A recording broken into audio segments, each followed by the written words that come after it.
குழந்தைகளே, உங்கள் அனைவருக்கும் இனிய காலை வணக்கம். இப்போ பார்த்தீங்கன்னா, நம்ம இயல் 3ல் கவிதை பேழை பார்க்க போகிறோம். அறிவியலால் ஆள்வோம். முதல்ல என்ன பார்த்தோம்? இயல் 3ல் அறிவியல் ஆத்திச்சூடி பார்த்தோம். யார் எழுதினது? நெல்லை சு. முத்து அவர்கள் எழுதிய அறிவியல் ஆத்திச்சூடி பார்த்தோம். இப்போ யார் எழுதியிருக்கா அப்படின்னு சொன்னால், இது ஒரு பாடநூல் ஆசிரியர் குழுக்கள் சேர்ந்து இந்த அறிவியலால் ஆள்வோம் அப்படிங்கிற கவிதை பேழையை எழுதியிருக்கிறாங்க. சரியா? பாருங்கள். அறிவியல் ஆய்வுக்கு எல்லை இல்லை. அறிவியல் ஆய்வுக்கு எல்லையே இல்லை. இப்போ என்ன செஞ்சுட்டே இருக்காங்க? ஒவ்வொன்றும் புதுசாக என்ன செஞ்சுட்டே இருக்கிறாங்க? கண்டுபிடிச்சிக்கிட்டே இருக்கிறாங்க. மண்ணில், விண்ணில், கடலில், காற்றில் என எங்கும் ஆய்வுகள் நிகழ்கின்றன. மண்ணிலும் நிகழ்ந்து கொண்டிருக்கிறது. விண்வெளி ஆராய்ச்சியும் நடந்து கொண்டிருக்கிறது. கடலுக்கடியிலையும் என்ன செய்கிறார்கள்? ஆராய்ச்சி செய்து கொண்டிருக்கிறார்கள். காற்றிலும் என்ன செஞ்சு கொண்டிருக்கிறார்கள்? ஆராய்ச்சி செய்து கொண்டு இருக்கிறார்கள். எல்லா இடத்திலேயுமே ஆய்வுகள் நிகழ்ந்த வண்ணம் இருக்கின்றது. மனிதன் நகலாக எந்திர மனிதனை மனிதரே படைக்கின்றனர். எந்திர மனிதன், ரோபோட்னு சொல்லுவோம் பார்த்தீங்களா? அதை யார் படைக்கிறான்? மனிதன் தான் படைக்கின்றான். மனித உடலின் பாகங்களையும் இயந்திரத்தின் பாகங்கள் போல் மாற்றுகின்றனர். கோள்கள் இனி நமக்கு தொலைவு இல்லை. நேற்றைய மனிதன் நினைத்து பார்க்காத பலவற்றை இன்றைய மனிதன் நிகழ்த்து காட்டுகிறான். இன்றைய மனிதனின் கனவுகளை நாளை நாம் நனவாக்குவோம் வாருங்கள். முன்னாடியெல்லாம் என்ன செய்வாங்க? நிலவுக்கு போவோம் அப்படின்னு சொல்லி என்ன செஞ்சாங்க? கனவு கண்டார்கள். அதனால் அந்த கனவையெல்லாம் என்ன செஞ்சாங்க? நனவாக்குனாங்க. யார்? நிலவுக்கு எல்லாம் நிறைய பேர் போயிட்டு வந்திருக்கிறாங்க. சரியா? அதே மாதிரி நிறைய பெண்களும் விண்வெளிக்கு சென்று வந்திருக்கிறார்கள். சரியா? அப்படி அவர்கள் கண்ட கனவுகளை நாம் என்ன செய்வோம்? நனவாக்குவோம் வாருங்கள் அப்படின்னு சொல்லிட்டு இந்த பாடலை உங்களுக்கு கொடுத்துருக்குறாங்க. பாருங்கள். ஆழக்கடலின் அடியில் மூழ்கி. ஆழக்கடலின் அடியில் மூழ்கி. கடல் எப்படிப்பட்டதாம்? ஆழம் மிக்கது கடல். அப்படிப்பட்ட ஆழ்கடலுக்கு உள்ளேயும் சென்று என்ன செய்வோம்? அடியில் சென்று மூழ்கி ஆய்வுகள் செய்கின்றனர். என்ன செஞ்சிட்டு இருக்காங்களாம்? ஆய்வுகள் செய்து பார்க்கின்றான். இன்றைய மனிதன் கடல், அதாவது ஆழ்கடலில் சென்று மூழ்கி ஆய்வுகள் செய்து பார்க்கின்றான். நீல வானின் மேலே பறந்து நிலவில் வாழ நினைக்கின்றான். சந்திரயான் 1, சந்திரயான் 2 அப்படின்லாம் என்ன செஞ்சாங்க? அனுப்புனாங்க பார்த்தீங்களா? அதெல்லாம் எதுக்காக? நிலவு, அதாவது நிலவுக்கு இன்னொரு பேர் என்ன? சந்திரன் அப்படின்னு சொல்லுவோம். அதில் மனிதர்கள் வாழ முடியுமா அப்படின்னு சொல்லிட்டு ஆய்வுகள் மேற்கொள்வதற்காக என்ன செஞ்சாங்க? நிறைய செயற்கைக்கோள்களை அனுப்புனாங்க. சரியா? அப்படிப்பட்ட அந்த நீல வானின் மேலே பறந்து நிலவில் வாழ நினைக்கின்றான். அடுத்து பாருங்க. செயற்கைக்கோளை விண்ணில் ஏவி செய்தி தொடர்பில் சிறக்கின்றான். நிறைய செயற்கைக்கோள்களை விண்ணில் செலுத்தி செய்தி தொடர்பில் நாம் என்ன செய்கிறோம்? சிறந்து விளங்குகின்றோம்.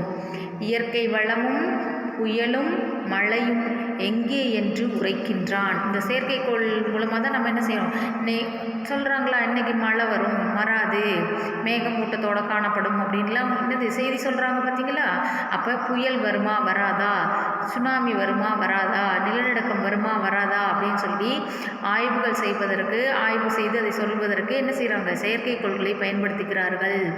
அதை பயன்படுத்தி என்ன செய்கிறார்கள்? வருமா வராதா என்று உரைக்கின்றனர். அடுத்து பாருங்க. எலும்பும் தசையும் இல்லாது இயங்கும் எந்திர மனிதனை படைக்கின்றான். எந்திர மனிதன்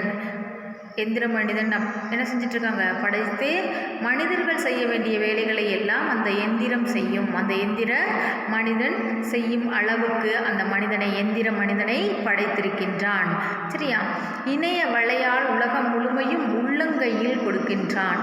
இந்த இணையத்தின் வழியாக, அதாவது இன்டர்நெட்டின் வழியாக என்ன செய்கிறாங்க? உலகம் முழுவதையும் உள்ளங்கைக்குள் கொண்டு வந்திருக்கிறார்கள். இப்போ மொபைல் ஃபோன், அதாவது செல்ஃபோன் எடுத்து கையில் வச்சீங்கன்னா உலகத்தில் உள்ள எல்லாத்தையும் என்ன செய்ய முடியும்? உன்னால் பார்க்க முடியும். எப்படி பார்ப்பா? கூகுளில் போய் உனக்கு என்ன பார்க்கணுன்னு விரும்புகிறியோ அதை டைப் பண்ணேன்னா என்ன செய்யும்? எல்லாமே உனக்கு உன்னுடைய உள்ளங்கையில் கொண்டு வந்து கொடுத்திருக்கின்றனர். அடுத்து பாருங்க. உறுப்பை மாற்றும் மருத்துவம் கண்டு உடலும் உயிரும் காக்கின்றான். உறுப்பை மாற்றும் மருத்துவம் கண்டு என்ன பண்ணுவ? ஒருத்தருக்கு சிறுநீர் இழந்து விட்டால் என்ன செய்வாங்க? அதை மாற்றி வேறு ஒருத்தர்லேருந்து எடுத்து என்ன செய்கிறாங்க, சிறுநீர் பை அந்த இது சிறுநீரகத்தை பொறுத்துறாங்க. அப்புறம் ஹார்ட்டு டிரான்ஸ்பரேஷன், அதாவது ஹார்ட்டு என்ன செய்கிறாங்க, ஹார்ட் சைடில் இருந்துச்சுன்னா ஹார்ட் டிரான்ஸ்பரேஷன் நடக்குது. சரியா? அப்போ உறுப்பை மாற்றும் மருத்துவம் கண்டு உடலும் உயிரும் காக்கின்றான். உடலையும் உயிரையும் என்ன செய்கிறான், மனிதன் காத்து கொண்டிருக்கின்றான். அணுவை பிளந்து ஆற்றலை எடுத்து அனைத்தும் செய்து பார்க்கின்றான். அணுவை பிளந்து என்ன செஞ்சிட்ருக்கிறான், ஆற்றலை எடுத்து. இப்போ நமக்கு மின்சாரம் கிடைக்குதா, அது அனல் மின் நிலையம், அணு மின் நிலையம் அப்படின்னு 2 இருக்குது. அனல் மின் நிலையம் அப்படின்னு பார்த்திங்கன்னா நிலக்கரி இருக்குது பார்த்திங்களா, அதை யூஸ் பண்ணி அதிலிருந்து மின்சாரம் தயாரிக்கிறது. சரியா?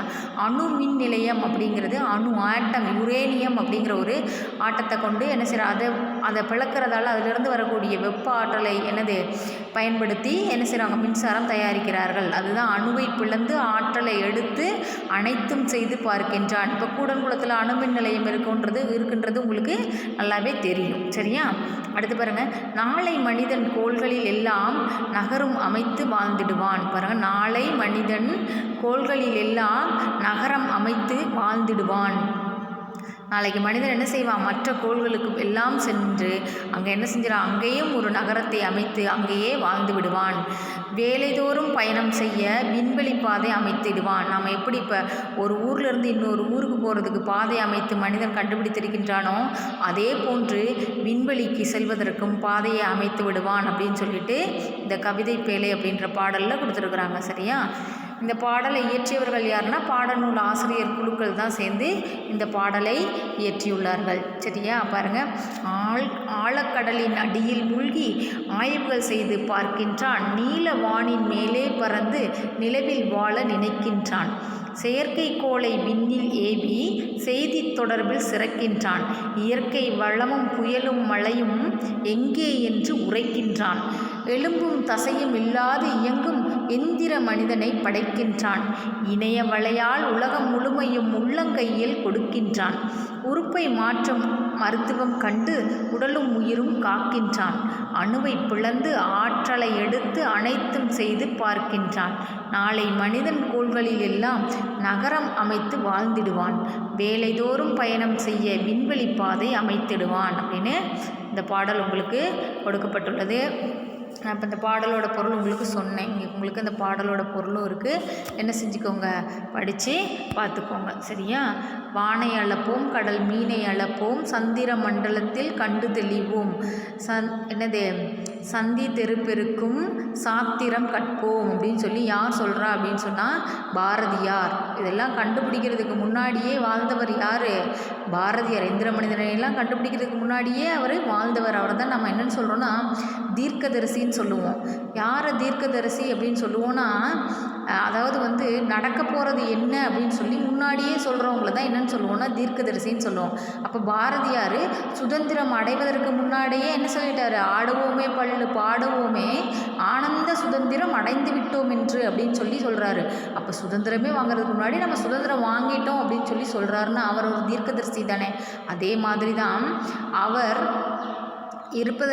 இருக்கும் பொழுது இந்த கண்டுபிடிப்புகள்லாம் கண்டுபிடிக்கப்படவில்லை. ஆனால் நாங்கள் என்ன செய்வோம், வானை அளப்போம், கடல் மீனை அளப்போம், சந்திர மண்டலத்தியல் கண்டு தெளிவோம் அப்படின்னு சொல்கிறாரு. சந்திரன் இப்போ நம்ம சந்திரயான் 1 சந்திரயான் 2 எல்லாம் அனுப்பி என்ன செஞ்சிட்ருக்குறோம், நிலவை ஆராய்ச்சி பண்ணிகிட்ருக்குறோம். இதையெல்லாம் நாங்கள் செய்வோம் அப்படின்னு சொல்லி அவர் சொல்லியிருக்கிறாரு.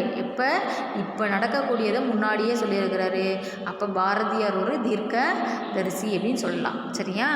நீங்கள் என்ன பண்ணுறீங்க, உங்களுக்கு இன்றைக்கி வீட்டு பாடம் என்ன அப்படின்னு சொன்னால் இந்த பாடலின் பொருளை படித்து என்ன செய்யுங்க, எழுதுங்க. சரியா? அந்த பாடலின் பொருளை படித்து எழுதுங்க. நன்றி, வணக்கம்.